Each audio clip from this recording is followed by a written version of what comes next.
stretch here, okay? But let me pull up the tweet and make sure. Let me pull up the tweet here and make. Oh, I have 9 notifications. How many people are mad?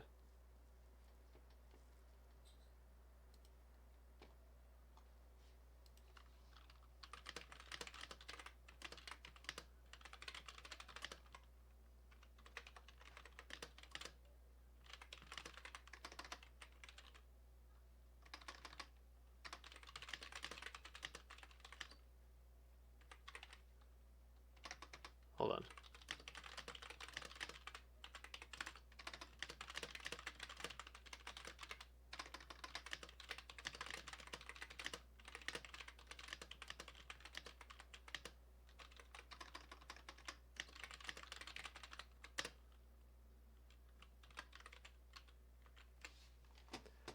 All right, let's see here. Hold on.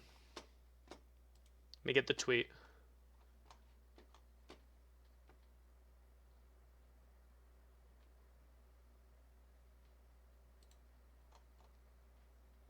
Where's the tweet? Where's the tweet?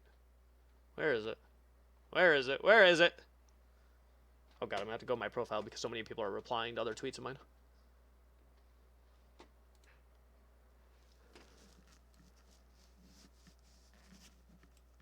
Oh, hold on. People are mad in these replies. All right.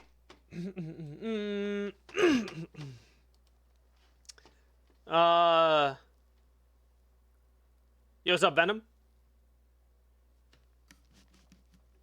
So this is what I tweeted. This is what I tweeted. Smite 2's player base will surpass the peak of Smite 1 by end of 2025. It's already better than Smite 1 is. Intersect came in. He mentioned it in his video, but he did say it is better, but it's going to be hard to surpass that when everyone was locked in their houses, during COVID. I agree. But here's why I do think it's possible. Okay, so if you were to go to Smite 1 peak overall for its history, right? Let's go to max. Smite 1 peak for its history. 31,169. What is the possibility that we hit 3,169 by the end of this year, like my tweet said? Probably pretty low. But let me explain to you why I don't think it's as impossible as even most people would originally read that. Even people that like Smite 2 right now, who have liked it the entire time, will read that and go, yeah, I don't know, man. I kind of say, yeah, I don't know, man, but let me explain to you why I do think it's a possibility. So we have conditioned our audience to come check the game out in January. This is during COVID, and then we scale down. January comes, huge jump. People come check the game out, and then it slowly dwindles down throughout the year. People come check out the game in January. Again, a huge jump, and then again, we dwindle way down into January. Sorry, in December. Big peak in January again. Same thing. So what this has done from a customer aspect is, because I was in business for a very long time, so we'll just apply that same characteristics to when you train your customers to do something, it's very easy to continue to see that same process over and over. If you train them to where to find something, they're always going to go to that place to find it. If you train them to come check the game out in January, they are always going to come check it out in January. Okay? So again, this is Smite 1 this year. Jump back up at the beginning of this year, and I would argue 2023 was a very rough year for Smite 1. Obviously, 2024 was more rough, but it is because of extenuating circumstances with trying to launch 2 games, and we've already covered all that, right? We all understand that. But this is a rough year. 2023 is a rough year of Smite. These numbers aren't great. Even before the Smite 2 announcement, these aren't great. But still, in January, we jump back up to 24,000 peak. And what did I say we had to hit with that statement? 31. If we have during to me is the end of Smite 1. Season 10 to me was the end of Smite 1. Right? Season 10 to me was the end of Smite 1. We still had people, 24,000 people, come check out the game in January. 24,000. And that doesn't include the amount of attrition that we were losing in terms of like thousands of players month over month for a good while, right? Our lowest of lows were continuing to be lower and lower, right? So we would need 7,000 more players this January to see peaks like this. So right now, on any given night, we still have 5,500 still on the game, right? Obviously much lower, but we're splitting our player base. You add the player base together, and the peaks are probably closer to like 8,000, maybe 9. Okay? So the big point is this was the first test of this year. This was the first test. 15,000 users played the game over this weekend. Monday, April 29th. Right? Monday, April 29th, we were still sitting at 17,000 people in April of this year.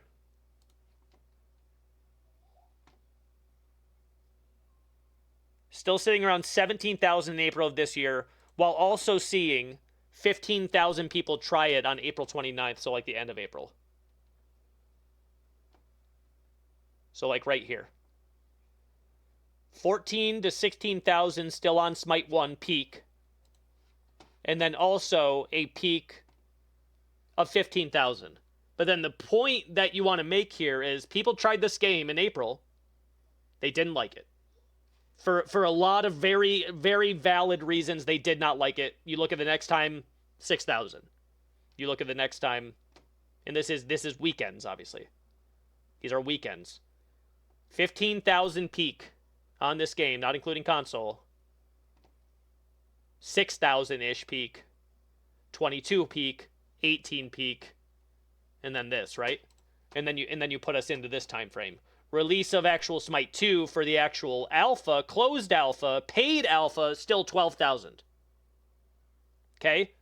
And then, even then, arguably, early August, the game is better, leaps and bounds better than this, right? Leaps and bounds better, right? And for a while, we maintained like in the 3,000s, and then we've pretty much stayed, 15,000 to 2,000, depending, right? In the paid alpha portion of this. Still competing against Smite 1. So, when I say something like this, it will surpass the peak of Smite 1. I'm not saying we're going to be averaging... I'm not saying we're going to be averaging 31,000. Where is it? I'm not saying we're going to be averaging 31,000 by that time. Yo, Militant, thank you to your significant other for the tier 3 sub as well, brother. That is huge. Thank you so much. I'm not saying that we are going to surpass an average of this peak. I'm saying during this year, at least one time, I think we will see 31,000 players on Steam. Again, because this many people checked it out the first time. If we even get a fraction of the people, and this is only the first weekend. That doesn't include all the people who have gotten the alpha since then, when we peaked at 12,000 on that first weekend. We have 15,000 people try it this weekend. We were top sales for quite a bit of early spring. We have, 12,000 people that tried it right at alpha release, right? And then we still have, on average, 5,000 people on the game, 7,000 into any given moment here. 7 and 8,000 in any given moment here. So 7 to 8,000 still on Smite 1. 12,000 people peaking on the first weekend. And then 15,000 people who tried it at first. If any of these people, any large number of these people that have been preconditioned to come check out the game in January, as they always have, I think we will retain enough players to be able to see a peak that was higher than Smite 1's.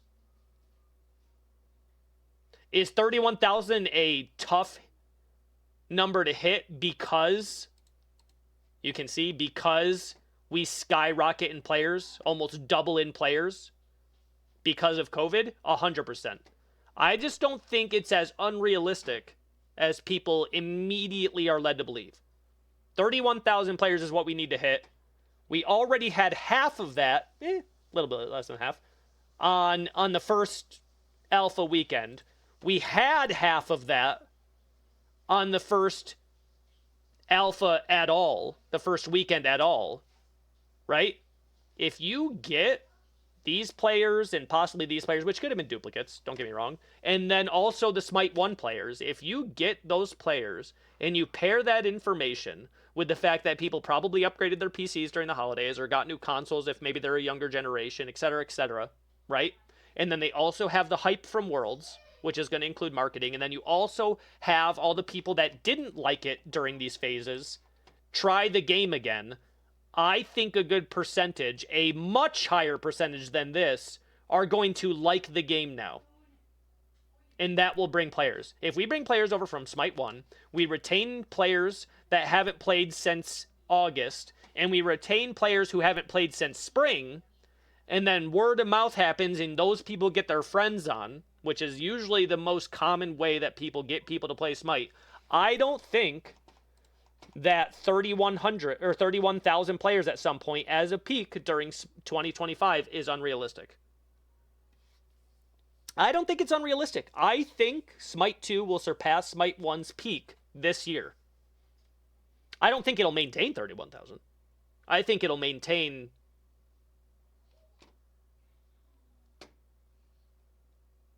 12 to 18 this year. Maybe. I think it'll maintain 12 to 18 this year, and I think Smite 1 will probably stay around 3 to 5,000, even while Smite 2 maintains 10 to 12 to 15. I think it will. I think everybody, as I've said, is preconditioned to come check the game out in January. I think a lot of those people have not touched the game since August, and a lot more people than that have not touched the game since April.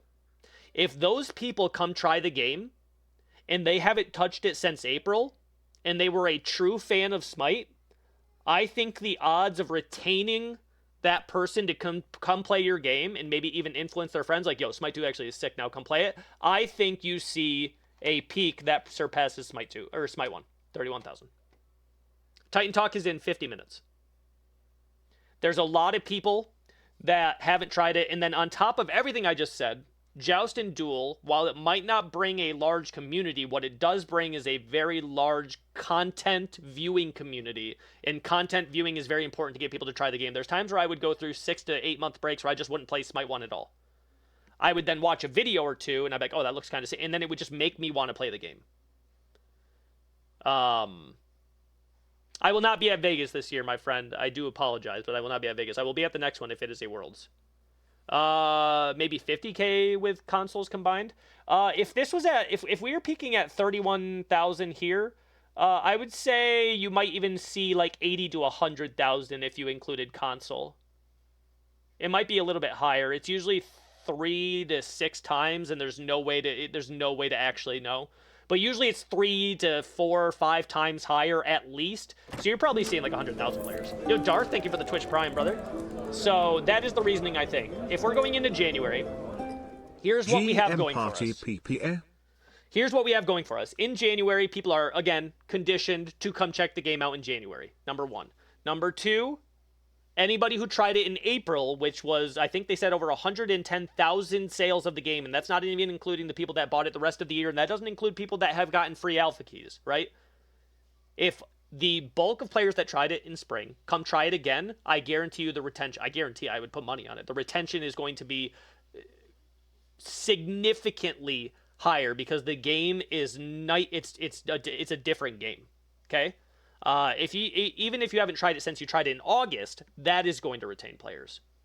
The game is good enough to retain players right now. The new gods, Aladdin, all that stuff is drawing attention to the game. That is going to bring players to the game. Joust and Duel and Assault, so that way you don't have to play Arena or Conquest, is going to bring more people to the game.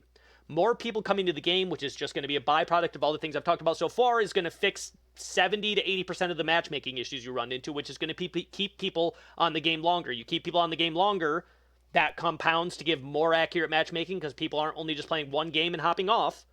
So they're staying on the game longer, which then also solves more matchmaking issues, right?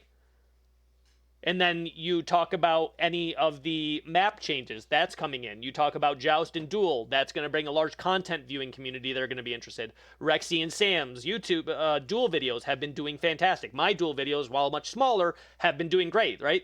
My Duel versus Sam got like 2,000 or 3,000 views. Like, that is good for me because I haven't, throughout my entire stream career, put too much effort into YouTube. But those are doing well. The viewership is on the way up. The player base has not fallen for a good 3 or 4 months. People are just waiting for the product to be free. And then that's the big thing. It is going to be free. Why people are waiting for free to play? I don't know. I feel like they just need a reason to come try it, so they're just waiting for free to play. Free to play is going to bring people to the game. Right? All of those things tell me that I believe, maybe even by February, like the first week of February, we might see a peak that surpasses Smite 1. I might be completely wrong, but who knows, right? I don't think it's as unrealistic as people say. I know a lot of people have been dooming this shit for a long time, and I'm not just talking about like the other content creators. A lot of the content creators don't doom it. They just talk about stuff they really don't like, right? For, you know, from August to October, pretty much everybody, even me, said it's not good. Or sorry, it's not great. It's good. I see potential there, but like it's, you know, like if you stay on Smite 1, I understand why. Even if you branch out to other games, I still understand why. November, December, pretty much most people, even including me, I've been a little bit more outspoken about the positivity here. But most people have said it's feeling really good. Like it's getting there. And now going into like January, almost every creator, by a large margin, are saying like this game is cooking, brother.